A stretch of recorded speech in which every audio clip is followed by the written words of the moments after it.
Hi, my name is Kate. I'm Jaden. And I'm Alex. And this is our right to fair trial versus jury of your peers discussion. So I have a court case of the O.J. Simpson trial, where the jury was screened, where prior to the trial, the jury had to be screened to try to get people who were impartial because he was a famous person. The jury voted that Simpson was not guilty of his murder charges, and some people felt that the system was not impartial enough due to factors such as celebrity status, race, and more. The jury of your peers can help you get the vote of real people who understand day to day, like people who aren't just doing a job and they're doing like a service to their community and put themselves in the shoes of another person, which can be beneficial in some cases, and in other cases it cannot. But my question being, when can jury of your peers be more beneficial? So I didn't get a court case for this question, but I think it can be more beneficial because it could lead to the person having more of a fair trial. Because if it's just like a few people, like in the jury, there's more potential for there to be a bias against the person. So having a larger group, there's like less potential for bias because it's multiple different opinions and I think, like as you mentioned in your evidence, Kate, that the jury went through like a screening to make sure they were all impartial. I think even through the screening, and I believe if I'm right, the screening also like educates them on like this is what's gonna happen, and these are like they kind of give them an outline of kind of like the standards and kind of laws. But I think even with that screening, they may not know certain procedures as well like as a judge does. So in that case, if like the jury is kind of uneducated with some of the like basic foundations and fundamental like rules of the court, then in that case I would say a judge would probably be more beneficial. Yeah, there's a lot of debate because some people would rather have people who understand day to day rather than someone who's just doing their job. And there can be pros and cons in every different situation. For that particular guiding question, I had a case. It's Gideon v. Wainwright, which was a Supreme Court case in 1963. So Clarence Gideon was charged with a felony for breaking and entering with intent to commit a misdemeanor under Florida law. And despite requesting counsel due to inability to afford an attorney, the trial judge denied Gideon's request because Florida law only permitted appointment of counsel for co-defendants charged with capital offenses. The jury found Gideon guilty, leading to a 5-year prison sentence, and Gideon then petitioned the Supreme Court to determine whether the Sixth Amendment's right to counsel applies to defendants in state courts. And then the court ruled that state courts must appoint attorneys to defendants that are unable to afford legal representation, which is a guaranteed right by the Sixth Amendment.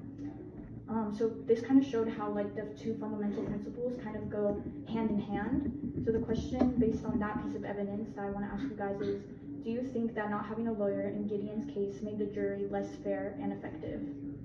I think that, there's a reason that everyone has the right to a lawyer, someone to represent them.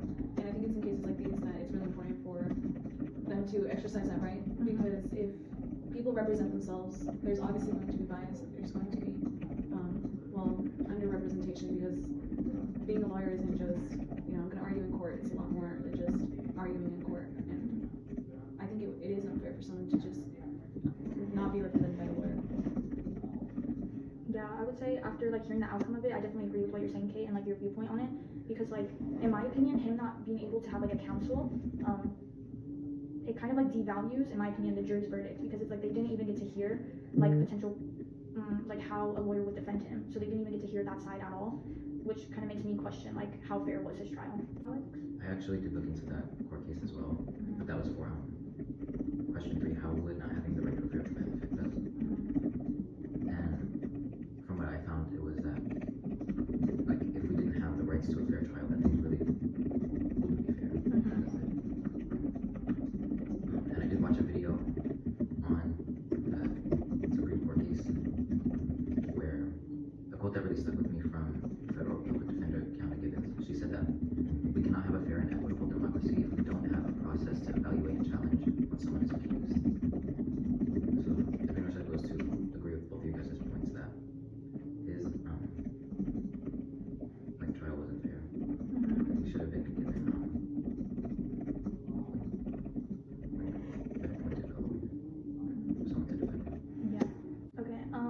guiding question, why is the jury of your peers being used less?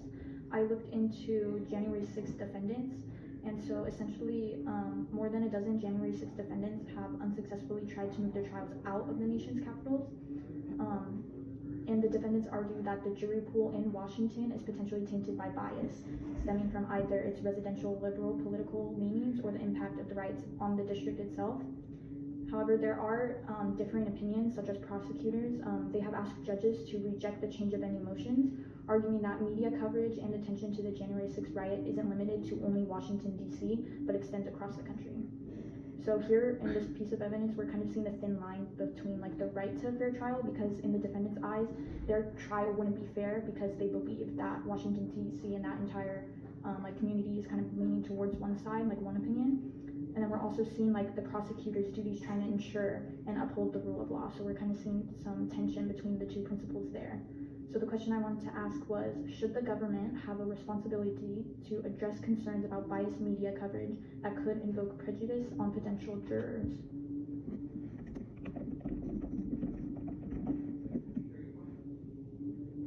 I think it's really hard for there to be like a complete unbiasedness in people, because we all stem from different backgrounds and grew up differently, and you know, either way, whether we look at the news or not, we're going to have our opinions on the situation by just listening or seeing it. And I think it should be harder for jurors to have access to that outside source, but at the end of the day, they're still going to have their opinions, and they can believe the article or not. So you're saying you think it should be harder for jurors to have access to outside source, that way like it like kind of prevents them from being biased? Yeah, prevents further bias. Yeah. Do you agree, Alex, or Yeah, disagree? I do agree with that, because it is true that everybody has their own like bias and outlets and certain things just based on like, their background and their grew up and stuff. I agree with what both of you guys are saying, but with this particular piece of evidence, I kind of have mixed emotions, because in general I agree with what you guys are saying, but with this piece, it's kind of like what happened on January 6th was like live, like everybody watched it on TV and everybody's already aware of it in this country. So it's like, how can you prevent bias when it's like everyone's already watched all of it play out, you know what I mean? Yeah. Because it's like we've already seen there's been documentaries on it, they had hearings about it, and it's like all of that's public and publicized. So how can you prevent bias if we've already been like exposed to that kind of information? And I remember when it had just happened, like it was everywhere. Everyone was talking about it. Yeah, it's like it's kind of difficult to shield like a jury from it when it's just everywhere, like how you said, Alex. Does somebody else want to bring up their evidence for that? The guiding question was, why is the jury of your peers being used less? Something that I found was when people are first going into court, when they plead guilty, like before they have to like actually argue for their like that they're innocent. If they are still found guilty, they could get like a higher sentence. But if they say that they're guilty beforehand, they have like hopes of getting a lower sentence. Oh. So that's something that I found, like there's no point in having a jury of people that are just pleading guilty. So I have a question being, why might jury of your peers be in the Constitution? And jury of your peers isn't explicitly said in the Constitution. The Sixth Amendment, this is quoting, the Sixth Amendment guarantees the rights of criminal defendants, including the right to a public trial without unnecessary delay, the right to a lawyer, the right to an impartial jury, and the right to know who your accusers are, and the nature of the charges and evidence against you.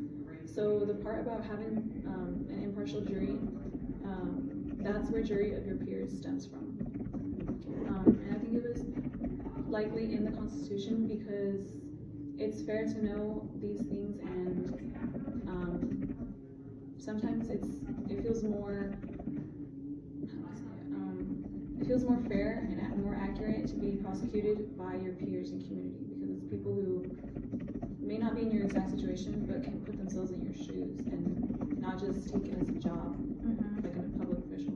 When it's your peers, they're in the same like area as you. I know that it would be in the same county as you, so it could be like somewhat the same background. Yeah. I think they also like that's in the Constitution, because I think it's really up to people like us that are similar to us to really uphold our liberties.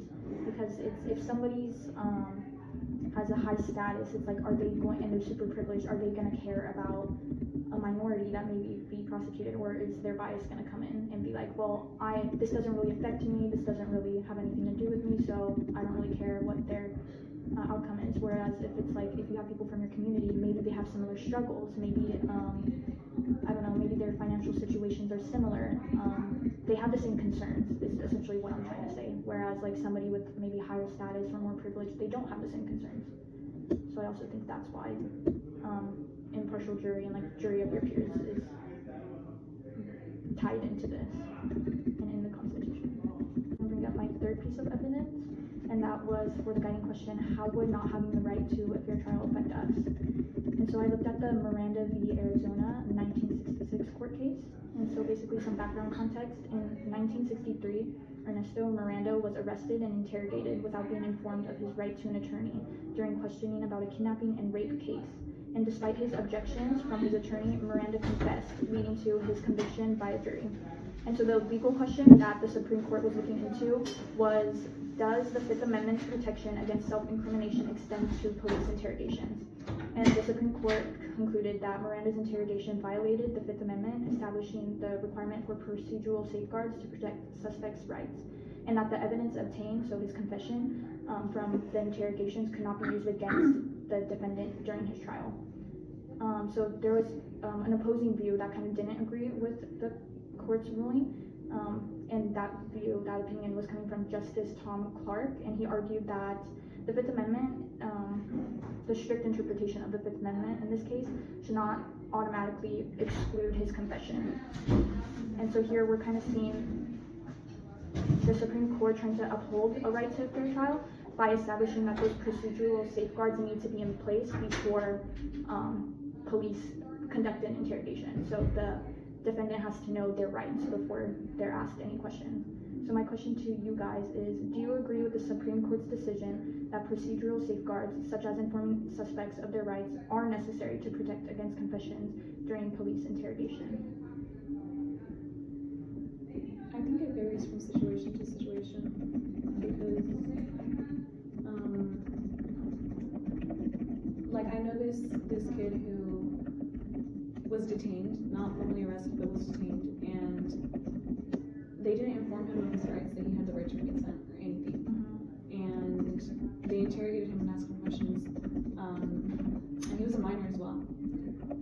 And in situations like those, it's like, you're supposed to tell them, you know, the minor didn't have his parents with him, he didn't have a lawyer, and, you know, it's not exercising those rights of the kid nor his parents, you know, because they violated things with doing that. But in situations where it's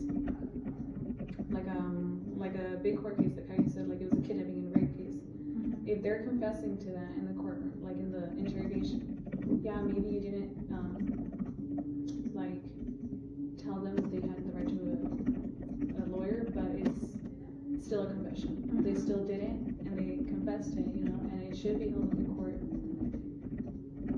But that's just it. Do you have anything to add, Alex?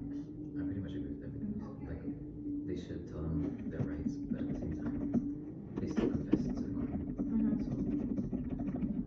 So, there's nothing to exclude. It was a confession. Them not being told their rights doesn't change it. That's exactly, because for every question on my document, I respond to it, and at first I was thinking like, yeah, the court was right, but then afterwards I was like, no, I don't think so, because at the end of the day, it is a confession, and it's how are you going to just toss that evidence out of the trial and act like, in my opinion, it's like, how can you come to a verdict knowing that that was a piece of evidence, was a confession? Like, how does that kind of not taint the case? Because a confession is a confession, in my opinion. So yeah, I agree with you guys on that stance. Does anybody else have any evidence? I have one last evidence question. So in the court systems, there's a lot of unfair and unjust things going on. There's a lot of bias with race and religion, and oftentimes there's discrimination and abuse from government and state authorities, and more people being incarcerated than there should be, such as, you know, marijuana.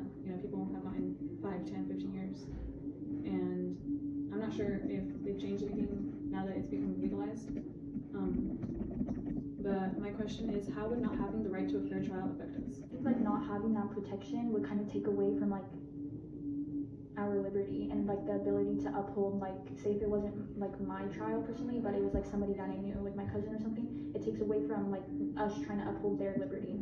If we're like in the case of like a jury of their peers, it would take away from their community trying to, and members of their community to try to uphold our liberty. So I think not having the right to a fair trial would really strip us of the privilege to do so, to have a right to a fair trial, but then also kind of have our liberty secured and like, yeah, I guess secured is the word I'm looking for.